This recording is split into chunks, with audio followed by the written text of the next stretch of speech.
Hello, everybody. Today I have two wonderful guests to talk about Toll the Hounds, which is book 8 in Malazan Book of the Fallen. I'm the only one that has the trade paperback, as Andy and Alan will argue that mass market paperbacks rule.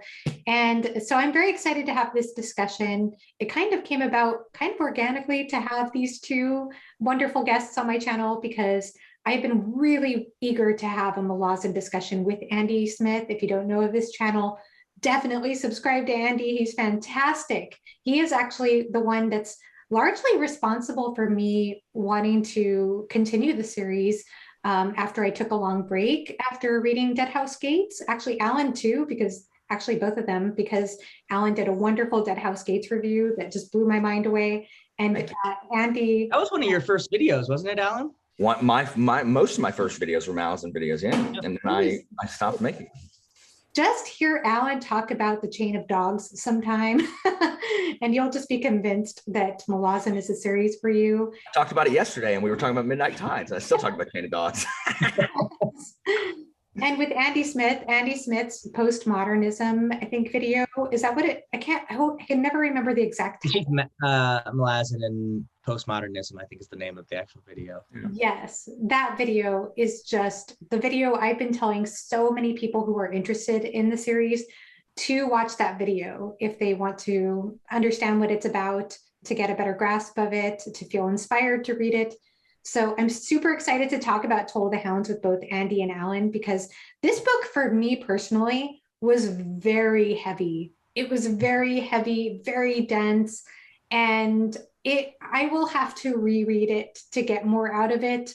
I will say, just as a first-time reader, usually when I read a Malazan book, I take copious amounts of notes as I'm reading the books, and I didn't do that with this book. I just tabbed up my book as I read, but I then later on tried to go back and reread certain parts.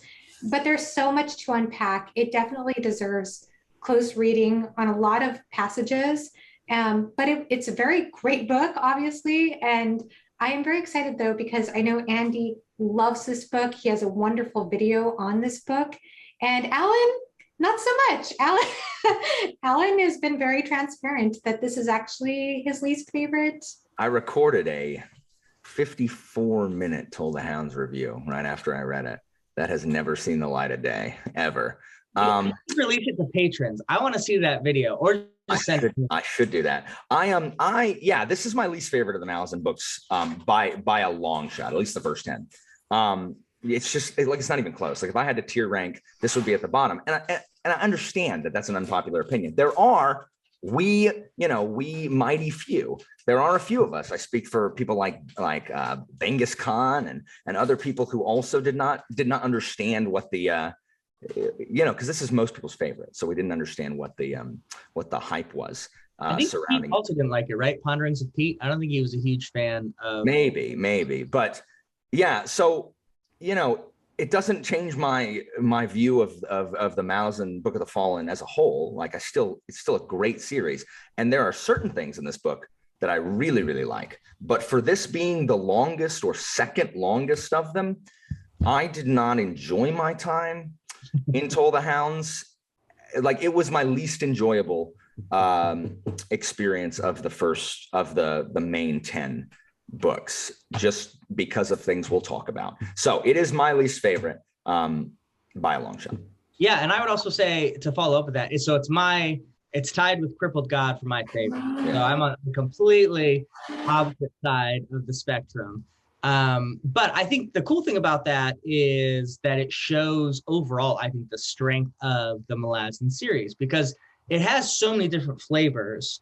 Like, this is definitely sort of like we were talking before we started recording, like the Greek tragedy, Shakespearean tragedy, or like Russian literature-ness of the series is like Toll the Hounds. And I love that. Like, that's kind of my jam. And I enjoy the other stuff too, but like that's why this is one of my favorites. Crippled God is also pretty heavy on that kind of thing. And Alan, go ahead. I think Alan is more someone that like enjoys sort of the well done military fantasy and really unique like world building things. Like Dead House Gates is one of his favorites. Yeah. Like, that's more like Black Company-esque, or some of those other sort of classic fantasy things, as well as really well done like soldier characters. Yeah. So like it's just, I think it shows how broad, you know, this series can be to attract different readers, even within, like, obviously both of us read a ton of fantasy literature. And that's, I didn't understand the whole, the whole Greek tragedy elevated thing, you know, kind of heightened reaction, emotion thing. I didn't understand until Crippled God. And I told you, because I went and had the debrief. Yeah, we have a video on my page. Go check it out. And that's when that one kind of clicked. And I probably that would have helped with some of Toll the Hounds for me. But you're right. Malazan offers something for nearly everyone. I think sometimes there is some pressure to like, you have to like it for this reason. And if you don't, and that's just not true. Like, I like Malazan for different reasons than, you know, a lot of people like it. Like, I like some of the themes, but the more philosophical stuff, like, I just don't, you know, I have to read Socrates in my classes, and like, it's just not what I would read for fun, really. You know what I mean? So this is a really heavily like philosophical thematic element. So instead, I like some of the themes, like as we're going to talk about in here. But like you said, most of it, I really like how well the military fantasy aspect is done in here. And maybe that lends itself to why I like this book the least, because it's the only one of them without any kind of large scale military action. It's the only one of the 10.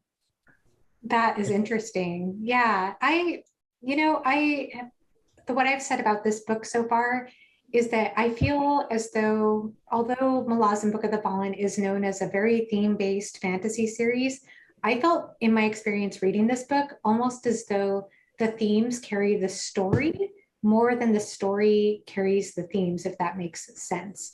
And so what I found is that in my first reading of this book, I'm going to have to reread it, like I said, at some point, so I can get more of the story elements, because the story was interesting. There were a lot of really interesting story threads, and which we will talk about.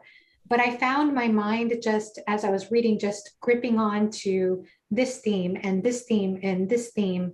And then afterwards, having all these themes kind of playing over in my head, and then thinking, okay, wait, but why did that happen? Yeah. And did I understand that right?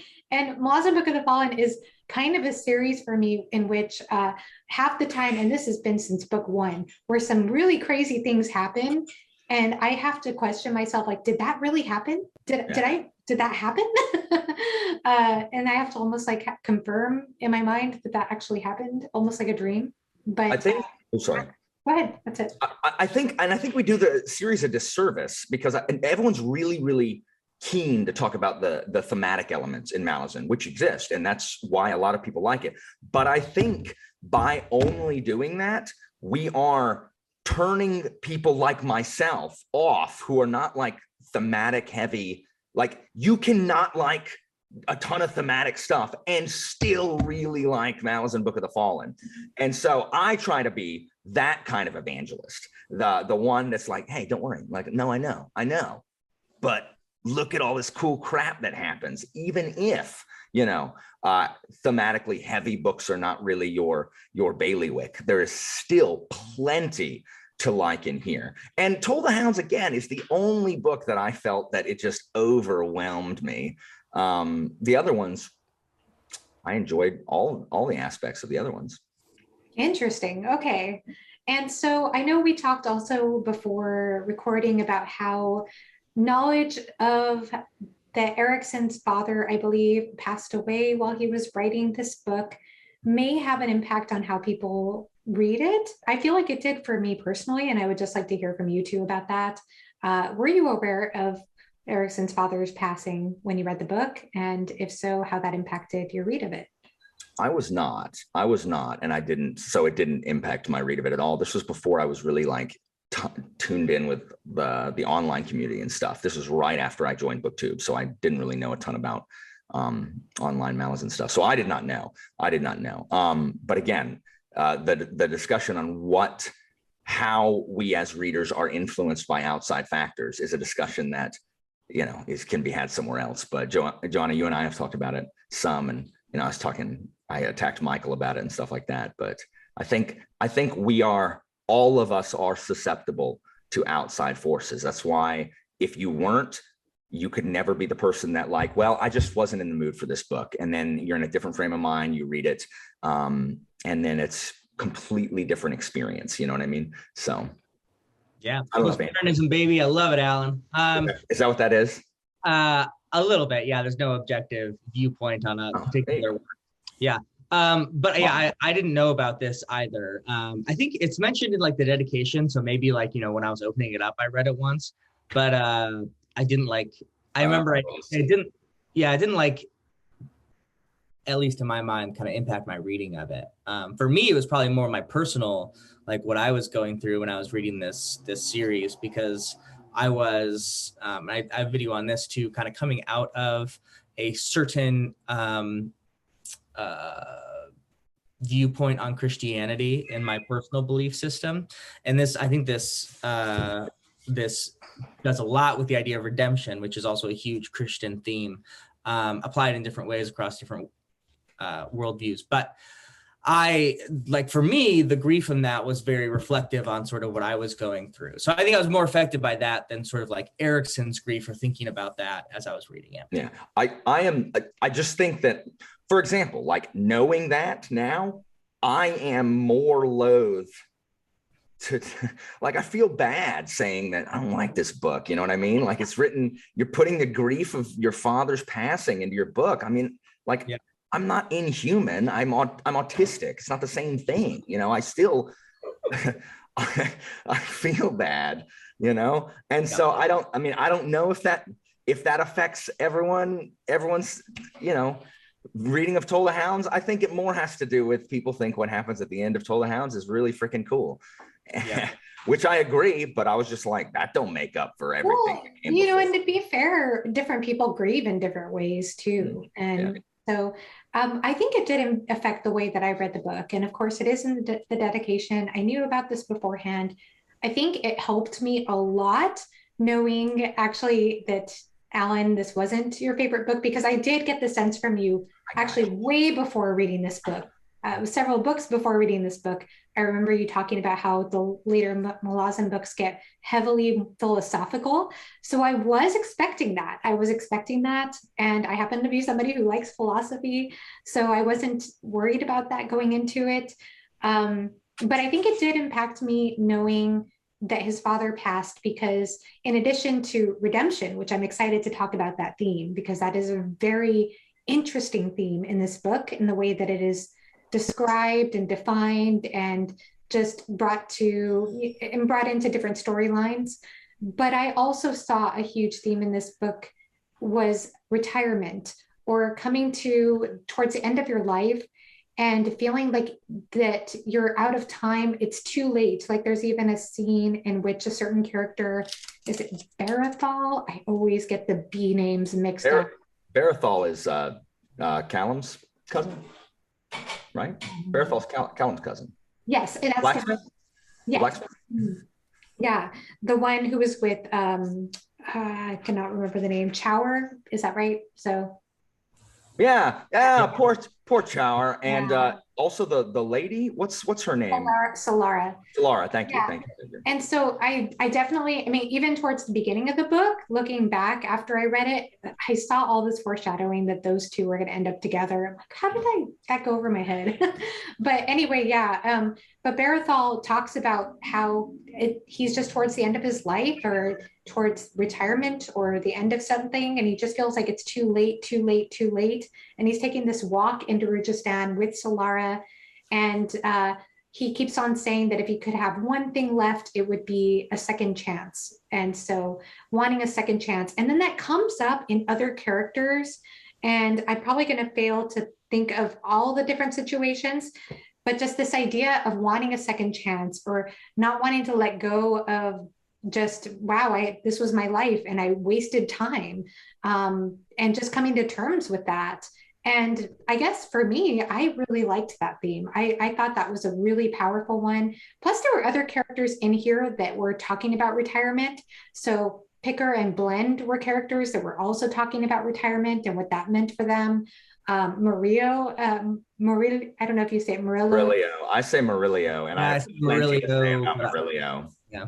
Murillo. Plenty to say about Murillo. I always say it wrong, I know. But yeah, he's another one who talks about retirement. Then there's also Stoney, however you pronounce her name. Stani Manakis, I think, right? Stani Manakis, yeah. And I mean, she obviously takes on kind of a retirement gig with this sort of fencing school or whatever that she starts. But it feels like she's also just trying to recover from her trauma, trying to like get on with her life, but at the same time feeling sort of like she's past her prime in a way, or like characters feeling like they've lost their second chance. And even with Solara, even though she ends up with Barathol at the end, it feels like she's wanting to, she feels like she lost her chance with Cutter. There's no man left for her. There's that exploration. So I did feel like this was like a recurrent theme that I saw throughout. And it was sort of like interesting. There was this interesting juxtaposition with the Tistandi, who are immortal people that kind of live in this sort of dark place, I guess. And just seeing how they look at grief or look at time in a very different way. Yeah. So time being a huge theme, obviously, Toll the Hounds. And then I could go on from there, but I'll just stop there for now, just to let you two respond to any of what I said. You can tell the Andi are immortal with how long they take to get to the point. If they were going to die soon, I promise they would not think and talk about stuff as long as they do. Oh my gosh. We'll get to that.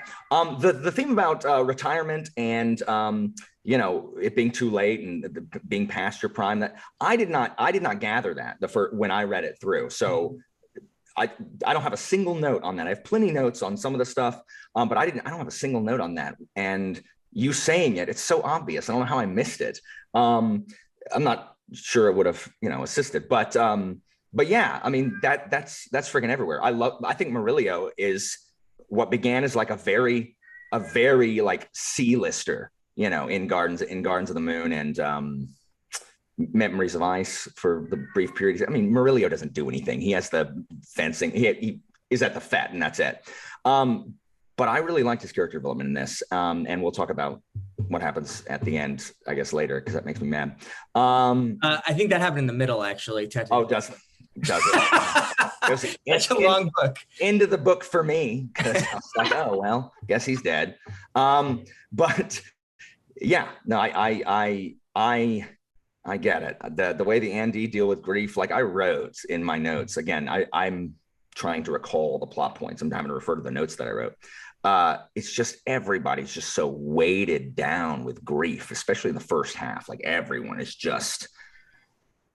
It's a very heavy book, especially the first half. Now, when Karsa shows up, that's where all bets are off. But I mean, for me, the Andi are all just like standing around, and we're told something is going to happen. Something's coming, and no one really does anything about it. Everyone just stands there and talks about Rake. But who also stands there. But didn't you think that the whole, like, I don't mean to digress, but didn't you think that the whole dying god thing was kind of interesting? Yes. I think some of the dying god was interesting. I think it wore on too long, and like the Kalik everywhere, it reminded me of something like the My Little Pony movie from 1985 with the smooze, like that this purple like goo invades Equestria or whatever it is, and it gets all over everything. And wait a minute, this is new information. Alan, are you a pony bro? I'm not a brony, no, but brony, that's what they're called. I watched the My Little Pony movie when I was younger. Yeah, it's a good movie. Younger, like maybe like 2 years ago? No, but as an adult, I have seen it on YouTube. Not recently, but I have. Yeah, it's a good movie. It's a musical. Back in like about a decade ago. I can sing most of the songs from it. In my head canon, Alan is a brony. I mean, I'm not. I've seen the new show's good though. I've only seen some of it. Over under 2 brony cons have you gone? I've been 0. Anyway, the Kalik is just. I mean, we can get into that. Yeah. I don't understand a lot of it is just I don't understand. Like, I don't understand what its purpose was. Like the whole dying God plot line. Like, I do like some of the stuff that it asks. And let me know when we're going to talk about the stuff. But I do like some of the themes present in the dying God. But in the larger thing, and I finished the series. I still don't really know why any of that happened. So that part of it is just not understanding. A lot of Toll the Hounds, I think my enjoyment was not there because I didn't really understand the purpose of a lot that was going on. Okay, it wasn't just me. No, in the larger scheme, I don't like the Tregal Trading Guild storyline. And I know how that one ends, and I still am like, okay, there was a lot I didn't understand. The Humble Measure storyline went nowhere. I have another one that I was like, why did that not do anything? Alan, you're searching for a meta narrative. The world doesn't have one. Things just happen. Oh, that's a really good point. Okay. I mean, that's fine. I just don't like reading about that. I mean, that can be fine. That's just not what I enjoy reading about. Yeah, I I definitely think at points that Erikson writes in such a way to purposely do that. Like, you as a reader are taught to put certain things in a structure. I don't mean you as an Alan. I mean like everyone who's reading. Like, we're meant to read things and expect it to be kind of like a Brandon Sanderson book. Again, not shade, because everyone writes like that. We're like, things are put in for a reason because they're going to come out. Where he's purposely like the Humble Measure, I think specifically is just like, that goes nowhere and it's not really important. Then why is it there? Same with like the city council, because it happened in this world. It's important to the people who it happened to, even if it's not important to us as the reader. I think it's a way of showing sort of like the various aspects. Same with with Shalise and her husband, like that whole storyline, like doesn't really have any effect on anything. It's just things that are happening a little bit. I guess I haven't read Orbs After Throne, so I'm sure there's something in there. I care about Murillo. You care about Murillo, but that's not like a plot element. You know what I mean? Like, what those council people are like planning doesn't really affect the sacrifice of Rake at the end of, the climax of Toll the Hounds. And I think sometimes he does that on purpose to sort of show this, both to show this wider world and to make the point of like, even these things like grief and these things don't have, rising action, climax, and falling action, resolution. It just isn't that simple. Yeah. And I appreciate that. But I think it's also meant to be frustrating sometimes. And I completely agree with that. I do think, well, I've been talking a long time. Go ahead, Joanna. No, you go ahead, because I don't feel like we talked about retirement and then I never felt like I got your perspective. So. Yeah, I mean, so the cool thing about both retirement, especially you said the second chance, I mean, I think like every character in this book is looking for a redemption or a second chance. From Seer Doman, Murillo, Stoney wrongly is feeling that she needs a second chance, even though she's a victim. Obviously, she didn't do anything wrong. Yeah. I mean, literally every character we got. Rake, obviously, with his relationship with Mother Dark. Rake's like Lieutenant in the same way. Even for like a negative way, Clip is kind of doing that. Even sorry. He's the worst. I completely agree. Not the Noms, both Rallick and Torvald, both have like past that they're guilty about. And presence that they are guilty about. Cutter, what's her name? Shalise or Chalice. Yes. Like, all of them have made choices that they like regret strongly, to put mildly. Okay, and then my final thing. Sorry, I'm taking notes in my mind. The dying God thing I think is interesting because it is another, whether it's necessary or not. I liked it. I think it's a reflection on the Tist Andy themselves as sort of dying gods.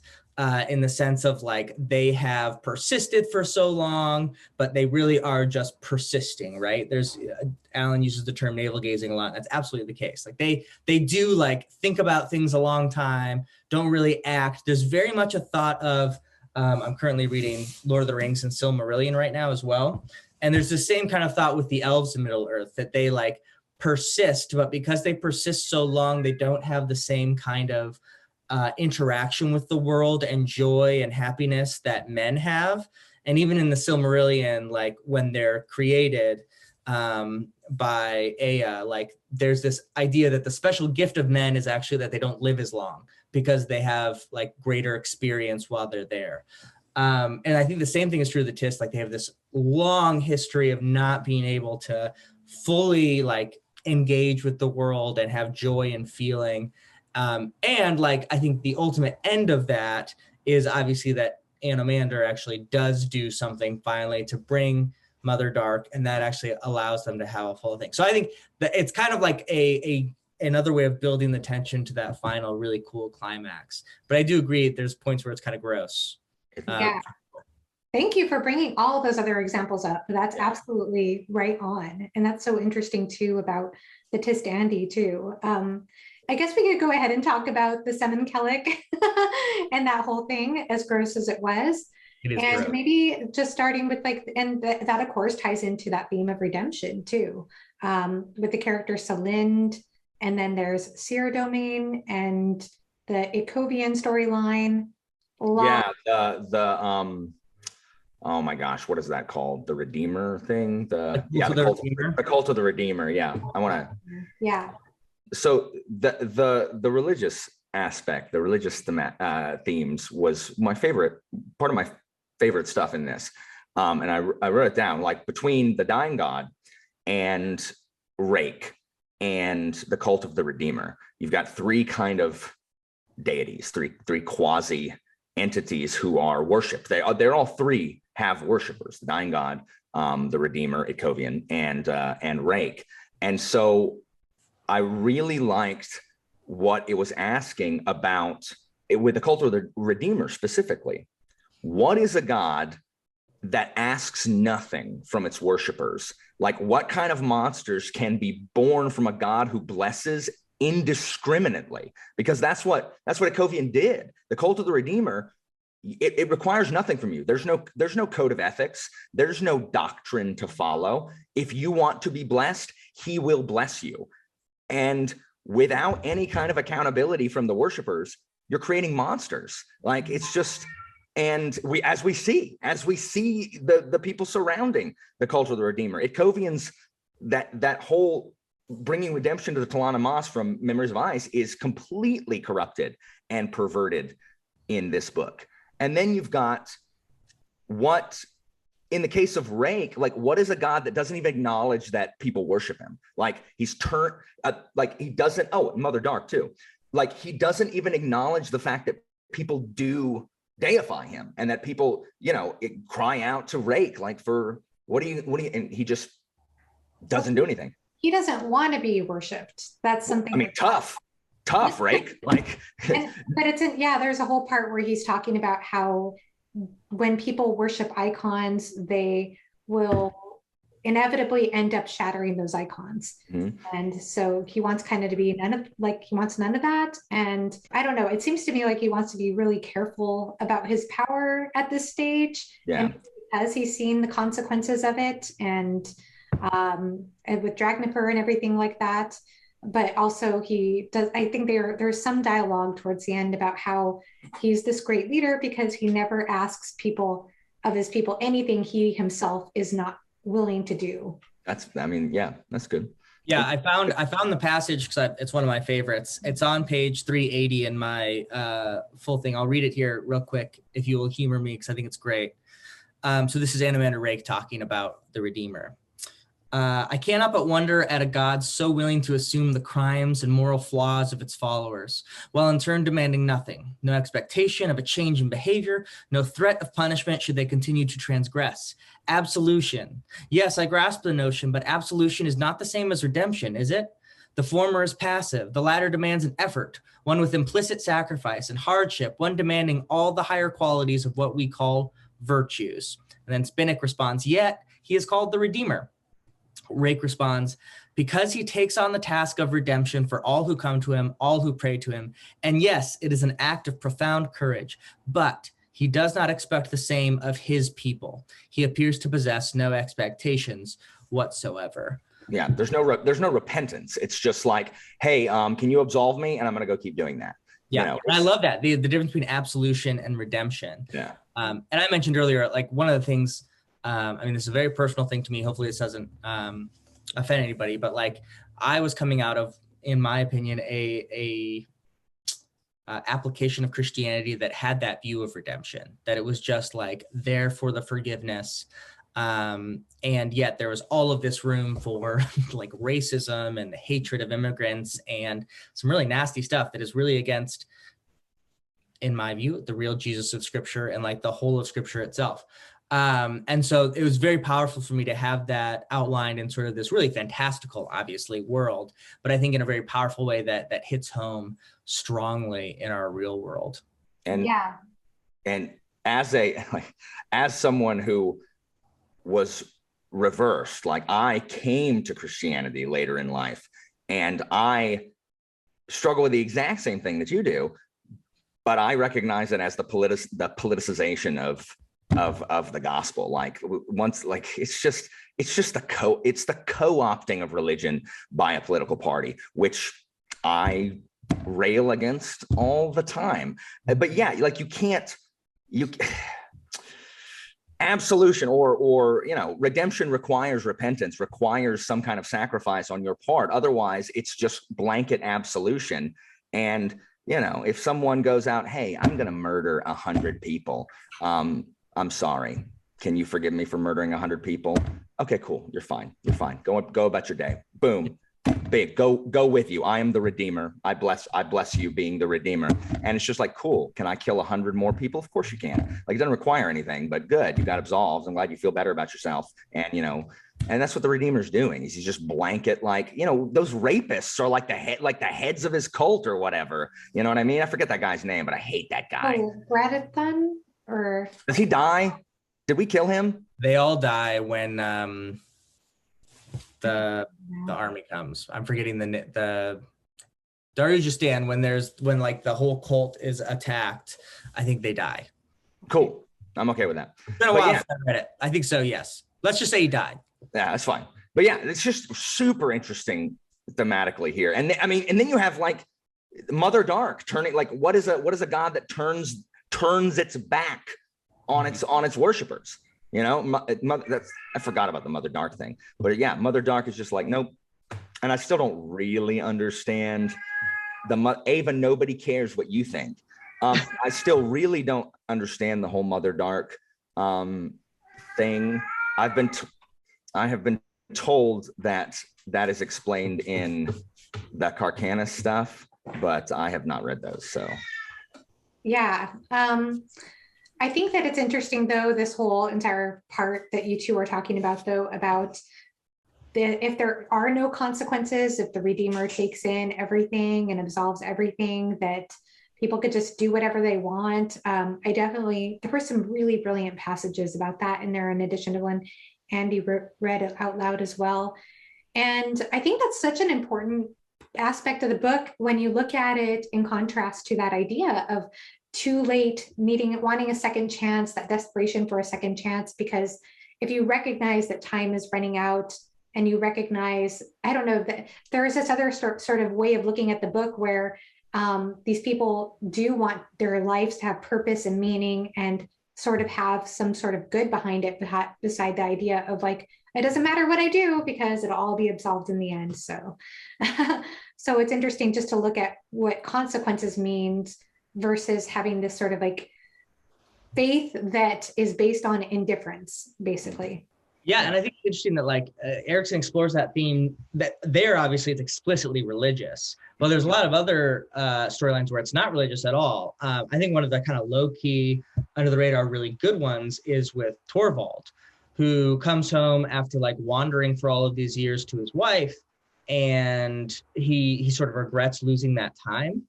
And so he tries to make up for it. He tries to get this redemption or be forgiven for this by like being a good husband or whatever. And he gets this regular job and he does all of this. And at the end of his storyline isn't something dramatic. It's just like finally like his wife and him like sit down and are honest with each other and like learn to trust each other. And that like brings them closer together. So like, I think there's a lot of different aspects of how that idea of like wanting redemption, wanting forgiveness, and how it's not the same as absolution.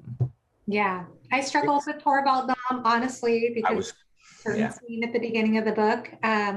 But I do like what you were sharing, though, Andy, because I think something that I thought was kind of funny, not in an out loud funny way, but kind of interesting, was how when he comes back, and at first he's trying to prove himself to his wife, he's like, I went on all these adventures, basically talking about his time in House of Chains and then thereafter, which I don't know if there are other books that talk about his journey after House of Chains between this, but that'd be interesting to read about. But anyway, he's just so like, he seems like so proud of himself, like, look what I made of my life. And so I guess it's kind of, again, this reflection on trying to feel good about your life. And his wife just like, yeah, that's funny. Nice try. Like she doesn't believe him. And I just thought that was amazing because it also kind of brought up the sort of, I did kind of like the critique on marriage that happens a little bit in this book. It's not a huge layer, but it's not going to be meaningful if you don't have anybody to share that with, if you're just going to die by yourself. And so maybe not even marriage alone, but just the idea of having others around you to connect to. Mm-hmm. Yeah, Torvald was, it's hard for me to buy what Torvald's selling. Like you want to go and you want to work it out with your wife. I'm not sure why you're breaking into someone's house and doing his wife. Like Torvald, I really liked Torvald in House of Chains. Me too. Yeah. And just some odd choices here concerning Torvald. Like that undermines my belief in, oh, I really would like to, live with my wife and like live normally and have a normal marriage while I just broke into someone's house to steal something and, slept with his wife while she thought it was her husband. Okay. Definitely my least favorite part, probably. Not a great scene. Not a great scene. Just because I really did love Torvald Nom from House of Chains. And I knew that scene was coming and because I had heard about it before reading the book. And honestly, it kind of reminded me a lot of the opera Don Giovanni, because in that opera, Don Giovanni he breaks into the commendatory, which is like the commander's house, rapes the daughter, kills the father, and that's how the opera opens. But then you find out later on, of course, this is all in the background, you're not in the bedroom. But then later on, you find out from the daughter, who is Donna Anna, that she thought it was her husband. So she didn't know she was being raped. And so it kind of reminded me of that storyline, but I didn't care for it in this book. That was— I don't really understand its purpose. Like, I think it's meant to be funny. And I think you and I talked about this. Yeah. Joanna, but it's not funny. It's not really. And like, I don't know what it added other than, hey, I'm sorry you used to like Torvald. Here's a reason not to. So, Andy, would you like to weigh in? I did not like that scene either. I sort of am of the school. So I don't know if Claudia, I always forget how to say her last name, but she's a Malaz tuber, and she did a video sort of on that scene specifically, where her read on it was that the wife did know it wasn't her husband. I have read and reread this scene since hearing that. I cannot find that. And if it is there, it is not overt enough for the average reader to gather that. Yeah, I agree with that. I think I want to go there just to kind of give the benefit of the doubt. But even with that, I think it's kind of I think it's a dumb scene and like in poor taste. I think it's a poor taste at comedy. So I definitely agree with you guys there. But for the sake of the character Torvald, I kind of like in my mind canon, like it was like a farce that she was in on for, sexual pleasure. Because you're right. Other than that, I don't think it fits in with Torvald, but that could just be me sort of like grasping at straws. Yeah. But I would say go read or watch Claudio's video if you haven't. So she's much more like thorough than I am. I agree that I don't necessarily buy it completely, but it made me feel slightly better about this being my favorite book. So interesting. Okay, I will definitely check out that video because I'd be curious to hear more about that. And so as far as like we were talking earlier about the Semen Kellic, that weird stuff, which is, if I understand correctly, it's like this dying god feeds off, it's like blood magic, right? That he's feeding off the blood of the dying. And isn't it black goo? Yeah. It's so gross. It is just everywhere. I got so tired of reading the word Kellic. Just got so tired of it. Yeah, and it at one point it's like coming out of people's eyes, and like their veins start turning black. Yeah, it's very gross. Yeah. And isn't it Bellerden? Isn't Bellerden the dying god from book 1, right? Oh, is that what it's supposed to be? Yes. I never put that together, to be honest. Yes. Bellerden at the end, yeah. There is something like that that's tied into it explains something about that like it's Belladin. Is that the right name? Yeah, he's mad because Night Chill, like, you know, like his woman's gone, or Yes, I forget why. like that. It was tied into Gardens of the Moon, and he got the idea from Hairlock, I guess. Yeah, he got it from Hairlock. Yep. But then it seems like, so if I'm understanding this correctly, he starts off as kind of like this weird child doll thing, I guess. He manifests as a. That's right. The little ventriloquist dummy things. Yeah. Yes, which I thought was cool. I liked that scene a lot. I thought Hairlock was pretty cool in Gardens of the Moon. But then it seemed like he ends up getting into Clip, if that's what I understand. Oh yeah, doesn't he ride Clip to Coral to try to take out Rake? To get they go to the gate of one of the Warrens, and yeah, he's basically trying to use the little Tistandi gang to his benefit for the dying god, and it's a little weird there. I don't really understand Nimander and his group, because Clip, as far as I know, I don't actually know anybody who likes Clip and his yo-yo. Clip is the guy who, when I was in school in the 90s, always had a yo-yo and was always like doing what you're trying to have a conversation. He's just doing yo-yo tricks. I mean, I guess he's there to go take the dying god to Black Coral, but I just don't like them. Every time we swapped to Clip and the Andy teens, I was just not, and I'm not trying to rag on it, but there are things I don't understand. Calor is hundreds of thousands of years old. He burnt his kingdom to ash rather than be overthrown, correct? Right? And then he was cursed by Night Chill, the late lady of Sister of Long Night. Very cool. No, he was cursed by Krull. Well, 3 of them, right? Yeah. Carol, what's his name? Anamandar's dad. What's Anamandar's dad's name?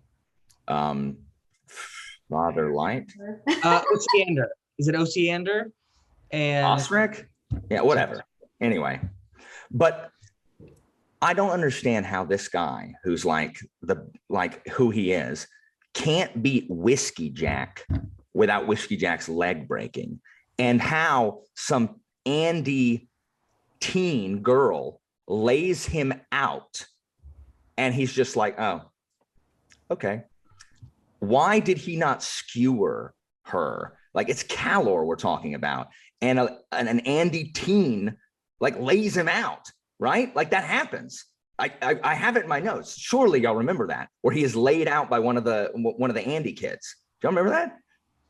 That's outside of Gothos's like little place, right? Yes, like he is like. Okay, yes. He is. Yeah, he lets an Andy teen knock him flat, and he doesn't do anything. I don't understand Calor when he appears in books, because he's in Crimson Guard as well, and I don't understand what he does there either. Calor feels very directionless as a character to me. Now, I have not read all of the extant, texts relating to the universe, but I don't get how someone like this, who is so, he's ready to skewer the Silver Fox, and he tries, and Whiskey Jack stops him. One, why he can't beat Whiskey Jack if he's as powerful as he's supposed to be. Maybe the curse, whatever. 2, why he just lets himself be flattened. I mean, is Calor contemplating retirement? Is he at the waning years of his life, and that's why it just I don't know. I don't understand it. I'm glad you brought that up, because I actually did ask myself that question about Calor. I'm like, how does Calor fit in this like larger story? Like, I guess I have some similar questions and wonder, Andy, do you have any thoughts on Calor? I love Calor. But why? So because Calor is humanity given immortality, and his like nihilism is just because he's already like this evil, power hungry person. But I think in reflection, Erikson is saying that's what humanity is. And given these thousands and thousands of years, he's still directionless and just full of like anger and like, okay, well, you know what, he does fit in this this foolish showing of like the height of men's folly. So why doesn't he kill the Andy girl? Well, Like, because the Andys are still more powerful than men generally. I mean, he's still a man. He's just been given these long years, and he's a little more strong because these are essentially Andy teens. We saw Andy die. We saw Andy die in book 1 by assassins. They still die, but I mean, an Andy teen is what, like thousands of years old, as opposed to 10,000 years old. Yeah, but also, grown Andy were killed by assassins in book 1. I think he references this, but maybe not in that where like it might just be bullshit. But I think he said like, you know, I could lay you out if I wanted, but I choose not to. I think he does something like that. I don't know. That's my read on the situation. Maybe not. But this is not important to the larger story. I apologize. I've gotten us in the weeds. No, it's okay. Actually, I'm really glad that you brought that up though, Andy, because I think that's a really interesting point about his nihilism. I think it's really interesting that you brought up Calor, because I definitely also saw this theme of rage that emerges in the story. And if I'm not mistaken, I think the word rage is even capitalized at one point. I don't know if I just probably need to go back and review that part, but I did see that, and especially the hounds themselves being kind of a symbol of rage. And in addition to, like I said, retirement, I also think there's some critique on youth culture and the way that children will just go against anything that adults do. And it's interesting because in Malazan Book of the Fallen, you see children brought up in almost every book about the innocence of children and doing things for the children. And at the same time, we get some really creepy child's perspectives here and there. And in this book, we get the bullying culture. And of course, like the bullying that happens to poor Harlow, which was just heartbreaking. Obviously to like a super exaggerated degree, right? But also like it's real. Like children are horrible to each other in so many ways, sometimes purposely, sometimes accidentally. But I think it's a interesting, like something that's not seen very much. But yeah, you're absolutely right. Children being mean to each other. I mean, I see that all the time, but oftentimes it's a matter of if I do not go along with this and engage in this cruel activity, it could be me next. Like I must align myself with the aggressor, or else, you know, I may be the aggressed next. And I see that too often where these kids, they're not bad kids. I mean, one of them is, like the sociopath is, but these other kids, they just want to avoid that, you know, they just want to avoid the sociopath's attention. Yes. And then from there, I thought it might be a good segue to go into Gorlas Viticus, who I see as someone who's kind of like a noble bully in a way. Grown-up bully. Yes. Thoughts on him? I really liked, my favorite parts of this book, one were anything with the bridge burners. So the bar and like. That's great. My favorite part of the book, to like when it really picked up for me, and I know it's way in the books, but halfway through when the bar gets jumped. Yep. That was so good. Yeah. I also, real quick before you move on, one of the things I love about that storyline is that we as the reader also have no idea why this is happening. Yeah. Just like all of them. They're just like, we're just here running it in. Why the hell is someone trying to kill us? And we don't know. And I loved that, aspect of it. I did too. I really liked the scenes in Darujistan more than the rest of the book. I think, what did I write? Erikson is really, really good at writing these smaller, like more human interest pieces, I guess, like these more human stories, like with between Gorlas and Murillo, Harlow, Rallick, and Torvald, and the smaller action scenes like that, the bar, that aren't the convergences. Like everyone talks about the convergences and of course, Chain of Dogs and things like that. But there are these other action scenes that involve these smaller characters that are equally as good. Mm-hmm. And so Darujistan was the high point of this book for me. Like pretty much if it happened in Darujistan, like I was on board. I love that we see, I felt grounded in the storyline at large with the Crippled Gods cult. What is it? Isn't it Harlow's like adopted parents or whatever are getting involved in the Crippled Gods cult, you know, with the broken people and stuff like that. So I really liked all that stuff. As I said, I loved Murillo feeling so over the hill in this. I don't really understand why Murillo didn't leave the mines and come back 30 minutes later, especially if he's so concerned with saving Harlow. We hear Murillo say, crap, Gorlas Viticus, he'll kick the crap out of me in a duel, and he hates me. And then he goes up there and talks anyway. I don't know why. I don't understand. I don't understand Murillo's death. I don't know why he just didn't come back after Gorlas left, because he got killed, because he literally walked up to the person who was going to kill him and was like, hey, y'all, you seen Harlow here? I don't really understand it. Again, maybe there's a reason. I haven't heard a convincing one yet. But I mean, Gorlas, as like you said, the grown-up bully, like just, he is so, I mean, we have so many of him in the real world. They use their power because they can. And that is the only reason they need. So I found the passage with Murillo. And the thing about this is that, okay, so a couple of things. For him not stepping back, I think that if I were in his shoes and I'm trying to find a child that's been lost when you lose a child, I think statistically they say if you don't find the person within a 24-hour period, the chances of finding that person just go down dramatically. And so I just see him as being in a place where he can't back down, where he has to kind of face up to this. And just kind of, I mean, it might be stupid pride. You could maybe look at it that way. But I mean, I'm on that passage right now on that page. And he does say here, I didn't come here to die this day. I'd better do something about that. I need to survive for Harlow. He resumed his stance. Well, he debilitated enough to pretty much ensure that he would fight defensively, seeking only reposts and perhaps a counterattack, taking a wound to deliver a death. I see him as just, he knows he's probably going to lose this fight, but he just has to get through it. He just has to kill Gorlas.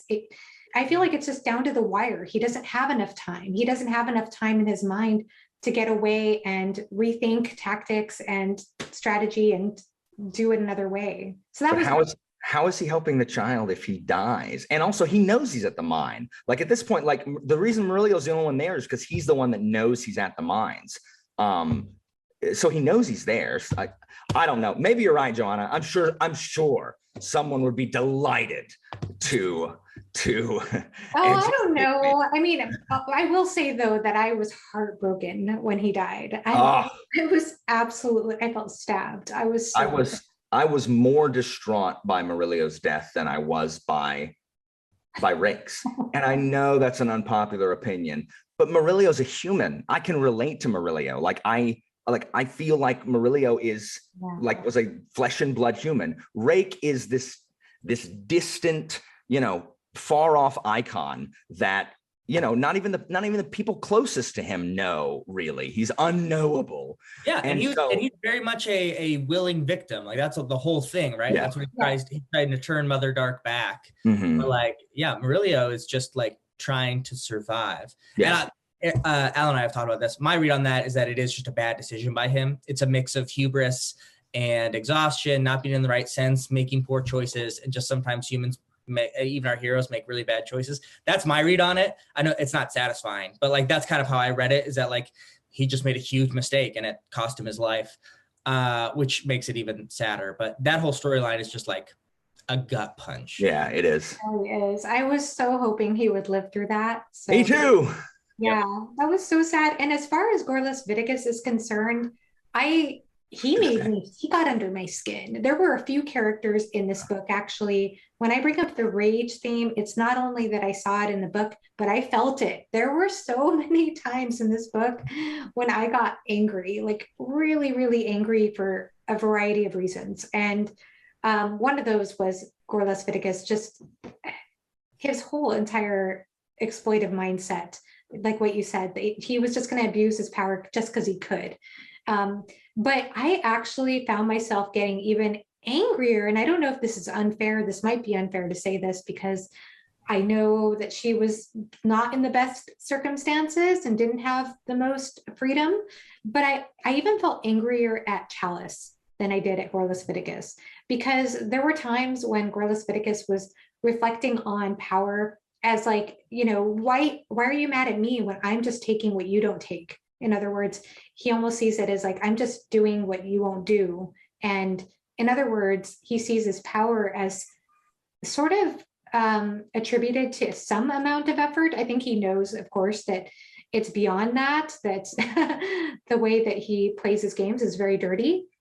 But with Chalice, what upset me was that there was a whole passage, I should probably try to, I'm sorry, I'm not going to find it right now, but there was a whole passage before she tried to basically set up Crocus, in which she talks about, like, she has no delusion that she is in a powerful place because of luck, that she knows that she didn't earn what she got. She knows that people who don't have money, that it's not justified, and yet she still seems to play into this game.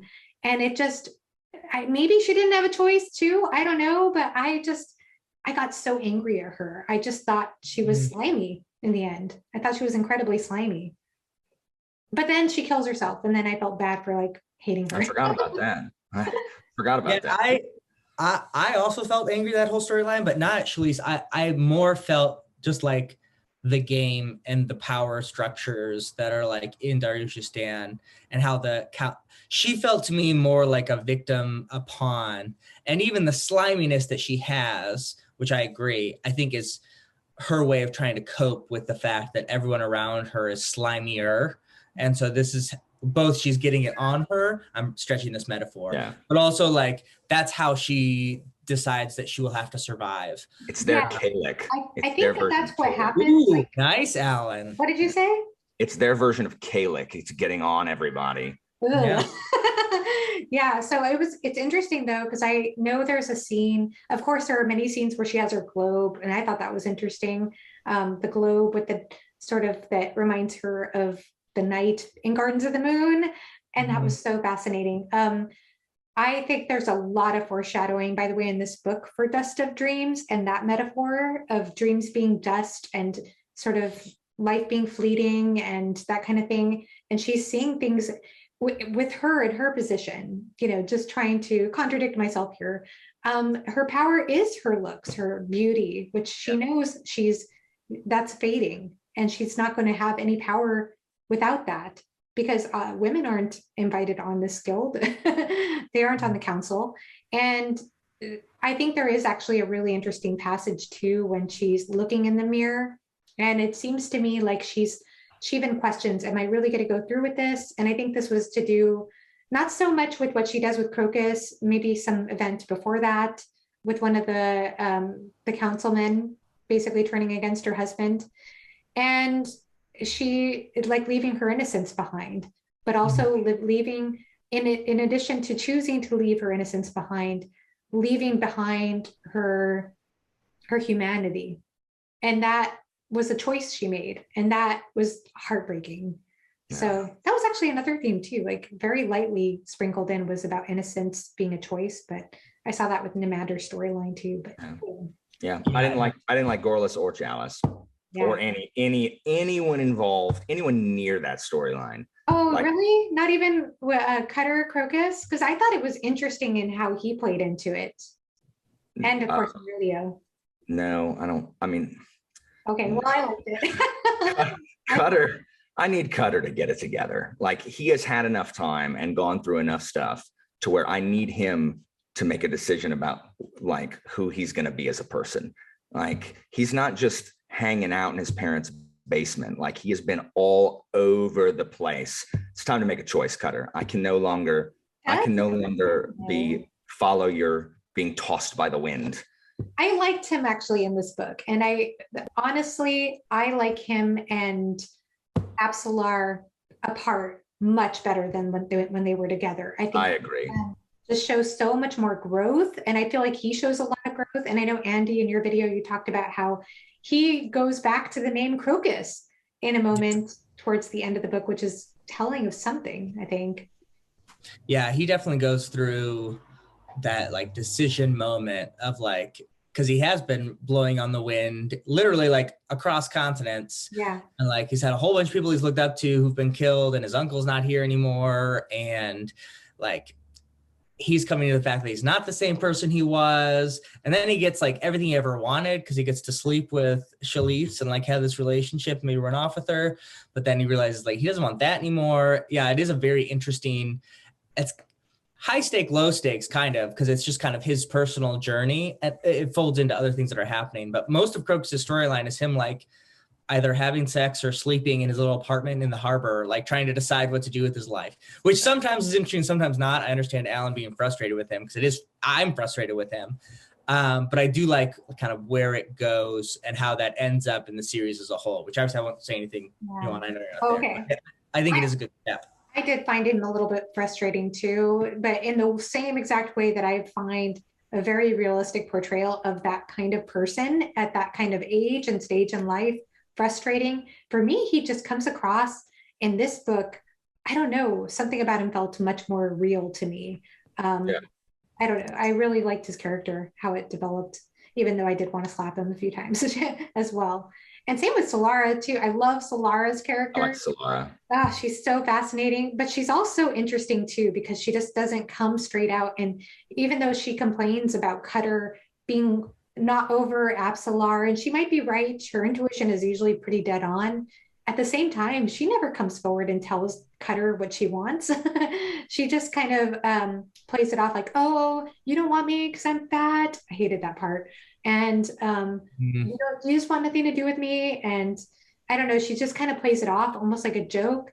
But I liked that in the case with Barathol, she actually does come forward and tells him what she wants. And he ultimately does respond positively towards her in the end. So that was kind of cool too. I mean, it sounds a little like ostentatious, I guess, but as we're talking about this book, like it is, sounds kind of silly to say, like the whole thing is kind of like, what's the meaning of life? Yeah. Like various characters in various points of their life, from childhood with Harlow to like at the end of their life with like Inomander and a couple other people, like why are we doing this? And the various answers that people give in various aspects. Like, again, that sounds very like, I don't know. You even have these random townspeople, like these, like pondering, the meaning of existence. Yeah. And it's just like, man. That, by the way, side note, that does give me one of my favorite moments of comedy here is when that old man on the outskirts of Darujistan is like sitting on his porch and like reflecting on how much he like kind of likes his life and that he doesn't like his life, but he has to stay with this house. And then a hound comes and destroys the house. I love that part. Oh, the hounds. I love Shadowthrone and Cotillion in this, even though at this point I have no idea what their plan is. One of my favorite parts in the book was that when Karsa is talking to Shadowthrone and Cotillion, and he's basically saying, I'd killed 2 Derigoth. And they were saying, yes, we know. And they were like, and he's like, they kind of jokingly tease him about being arrogant. He's like, this isn't arrogance. These are lessons. He's just like, it's so witness. Yeah, witness. I love it. Karsa was the high point. Anytime like what Steven Erikson does with Karsa just over the course of the series is, I mean, it may be my favorite storyline, period. Like Karsa is just such a good character. Every thread and the growth as a human in Karsa, even though Karsa would never admit that he has grown as a human, he's like, no, this is how I have always been. Oh, totally. Yes. But because he's not humble at all, but he does grow as a person. And I love Samar Dev. Him and Samar's relationship is one of my favorites. So when Karsa shows up, I'm like, yes. And then, Karsa hates the Eater. And he says, oh, I have killed enough Eater. He's done. And I'm just like, really, Karsa? What do you mean you've killed enough Eater? Karsa, you kill, no, like I will make widows of their wives, like, okay. And he lets them go. And I'm like, that's grown. Karsa. It's grown up. Good job. Well, and even he at the end has to confront his daughters. Like, that's huge. Yes. And we don't get enough of that, I think, in this book, but that's like hinted at this big moment for Karsa. And that was such a powerful, vulnerable moment. He's actually vulnerable at the end. And that Karsa from House of Chains, and even Karsa from I think Bone Hunters, like for the most part, if he had met them, he wouldn't have given a shit. But like it hits him because, as Alan said, like he has grown. Yeah. Yeah, because in that particular scene too, when confronted with his daughters, I think Samar Dev asks him about regret, and he admits that he does have regret. And she asks about his daughters, and he said, no, I don't regret that, and they don't regret me because I gave them life. But but he admits that he does have other regrets. And it's just amazing the way he's grown. And some of his reflective passages too, it just about progress. There's this fantastic passage about how he views progress as kind of just reality itself. It's the horse that you will never be able to tame. And to think that you can do so is just incredible hubris. And I just love the way he challenges Samar Dev, where she starts questioning her own concepts of civilization. It's just amazing stuff. Amazing stuff. Just a good time to plug The God Is Not Willing. Comes out in December in the US. It's, I think, or November maybe. Comes out Tuesday. Yeah. Oh, really? Yeah. As we're recording, this comes out Tuesday. It's so good. I read it back in August, so I've lost track of when it comes out, but so good. Highly recommend. I cannot wait to finish this series now so I can get to that book. It sounds amazing. It sounds so good. I know there's so much more we could talk about. Can I just ask one question really quickly? I know, I'm sorry, I'm taking up so much of your time. So Andy, I wonder if you can answer this question for me about Hood. So if I understood correctly, this whole scene with at the end when Hood comes into Darujhistan, was that brought about by Gaz, and Thordy?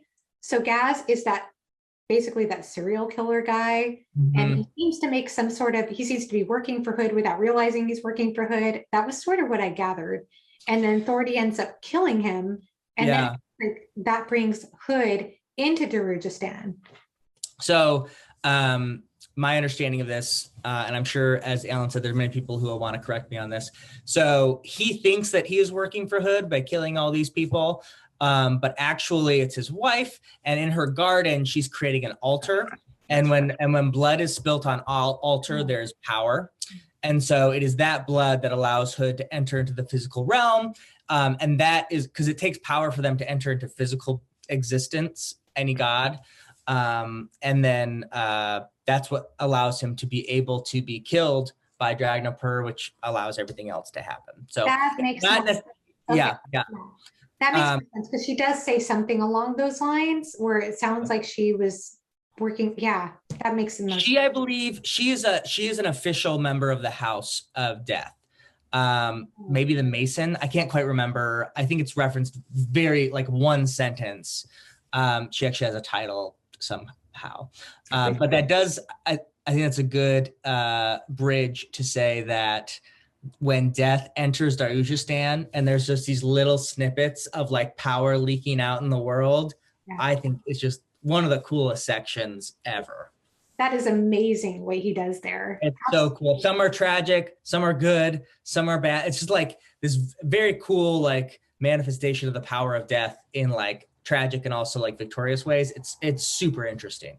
And it's also fascinating the way we get to know Hood in sort of a different way in this book when he comes into Darujhistan.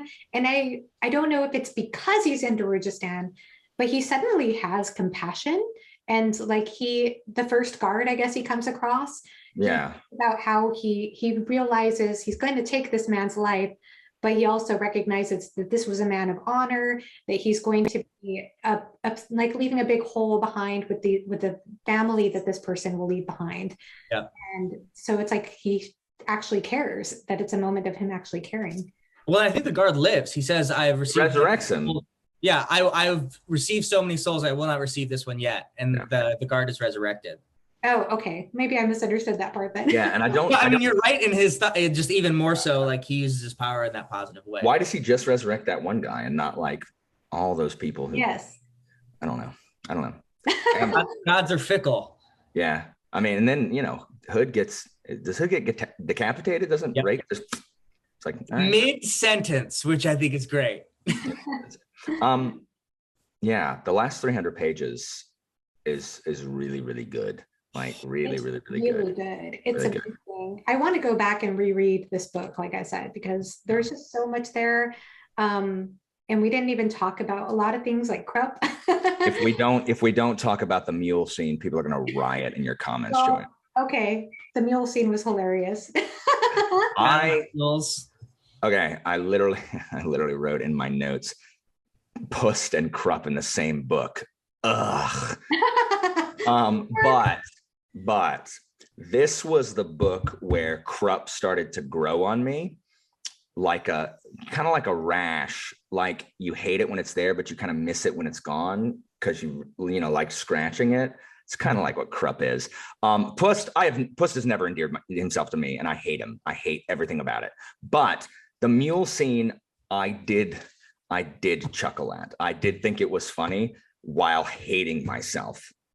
It is also very funny because both of those characters have shown us before that they are super powerful, right?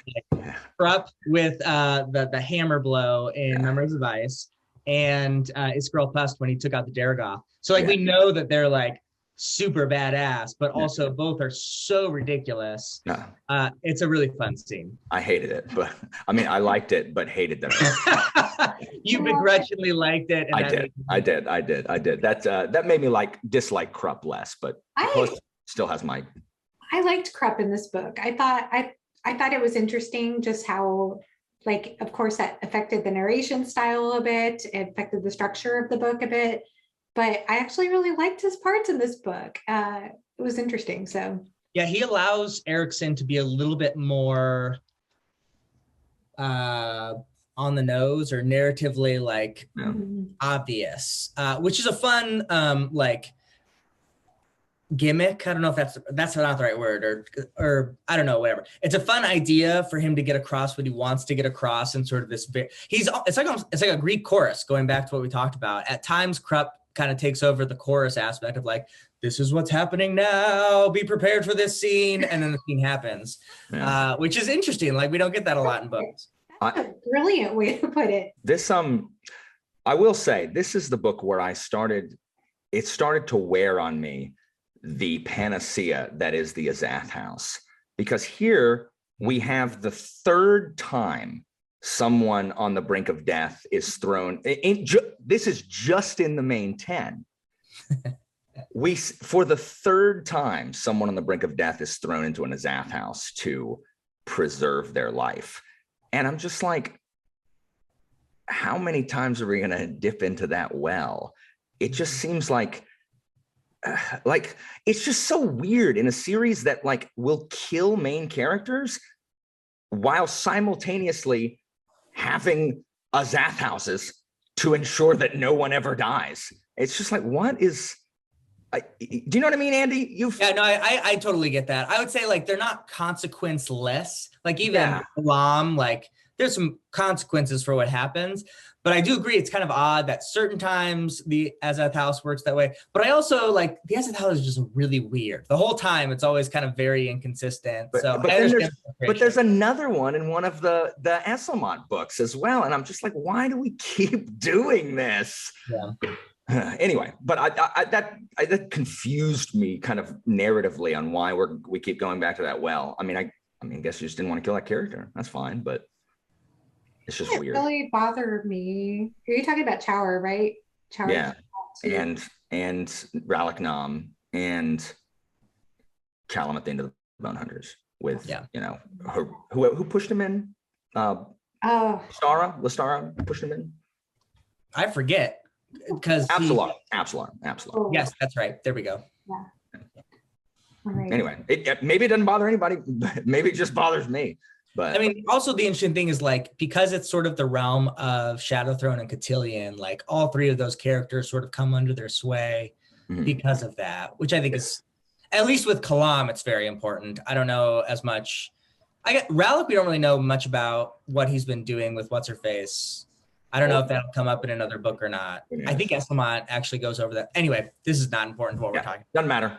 Yeah. Doesn't matter. I was just curious. I was just curious if anybody else noticed. This is another great thing about Malazan. There's so many things that we could talk about that are interesting, but not necessarily important. Well, any final thoughts? I know there's a zillion things in this book that we didn't. The moon exploding. Oh, the moon exploding. Yes. That was pretty intense. I actually, just like every other page in the last 100 pages or so, I felt like I was tabbing up my book because just things were happening one right after the other. Can y'all explain it to me? Was this the result of Heberick touching the jade thing in book 2? Is this the culmination of that? Or when we saw it, who protected them in Bone Hunters? Like Heberick protects them in Bone Hunters, right? His corpse underwater protects the jade coming. Can someone help me out with the jade thing? Is that what happens? Right. Well, so the jade thing is more crippled god focused than this is, in my understanding. Oh. The jade, well, you haven't read Crippled God yet. Never mind. I think the jade is more connected to the crippled god. Oh, I thought it was connected to Deadhouse Gates with, I don't know. I thought, who knows? Well, no, so Deadhouse Gates, when he touches the jade, he does commune with, well, this isn't a spoiler, the followers of the crippled god in another world, which is what the jade statue represents. That's why, like, when he goes into it, he hears other voices and they're like calling him because they're trapped because the crippled god is trapped. Okay. I think that's what that is. So what happens in Toll the Hounds to make the moon explode? That is connected. Sorry. Okay. So the moon is connected to the jade, like coming to Earth, but that is not directly connected to the events of Toll the Hounds. Okay. That's just referencing what's happening in other parts of the world that Joanna will soon read about. Okay. Okay. I'm very confused on what is even going on. So, I mean, that's somewhat of the Malazan way as well. Okay. Wow. Sorry, Yuan. No, you're fine. Any final thoughts before we wrap this up? There's some cool crap in this book. Some what? Some cool crap in this book. Yes. Yeah, I love it. I mean, I think my intro statement sort of is my conclusion statement. I love that this series is so broad that, like, a book I love and Alan doesn't love, but we go through like the whole series. And I do think that there needs to be more space of, as Alan said, like telling people about that. Like there's stuff that you will like if you like military fantasy. And if you like Dostoevsky, you're also going to find a lot of Dostoevsky or like Russian literature in here as well. I really enjoyed it. I think I like talking about Toll the Hounds more than I like reading it. So like this, none of talking about the, even the stuff that I didn't like is uninteresting to me. Like I enjoy this discussion. I just did not have a great time while I was reading it. And it is so big. It's the second longest, right? Like after Dust of Dreams. Longer. I think it's longer than Crippled God. No, I know it's longer than Crippled God, but I think Dust of Dreams is the longest. Really? No, my trade paperback is smaller. I'm wrong. Dust of Dreams is 1276. Really? Yep. But this one is 1293. So in a way, I am right. Oh, okay. So it is just longer. not as right as I could have been. Gotcha. I thought it was longer, but it's barely longer than Dust of Dreams. Gotcha. Yeah. Well, I just finished part 1 of Dust of Dreams, and I'm really enjoying it so far. I love part 1. Yeah, and so as far as Toll the Hounds, though, I will say that I really enjoyed it. There wasn't a single moment when I was reading the book where I thought, I wish I was done with this book, or can I just get through this, or I don't want to be reading this book. I actually didn't have that experience throughout, but there were so many things that happened that I feel like I'll need to do a close reading of this book someday, like reread it much more slowly to see if I can understand more, because I just feel like there's so much there. But of course that goes for the series, right? There's always much to pick up on a reread. And that's why discussions like this are so helpful too, just to hear a variety of perspectives on what happened and some of the themes and things like that. But yeah, I really did enjoy like I said, the retirement theme I saw, as well as like the rage theme and just looking at time in various ways. I thought there was also some interesting perspective on the soul that was talked about a couple of times. And I just found the setting, of course, especially Darujistan, I thought was so much fun to return to the Darujistan. Black Coral was interesting too, but I really enjoyed the Darujistan parts particularly. So anyway, I guess that just about wraps up the discussion for now. There are obviously more discussions to be had on Toll the Hounds. And thank you so much, Andy Smith and Alan from the Library of Alexandria. I will link both channels below. Thank you all so much for watching, and have a great rest of your day. Bye-bye.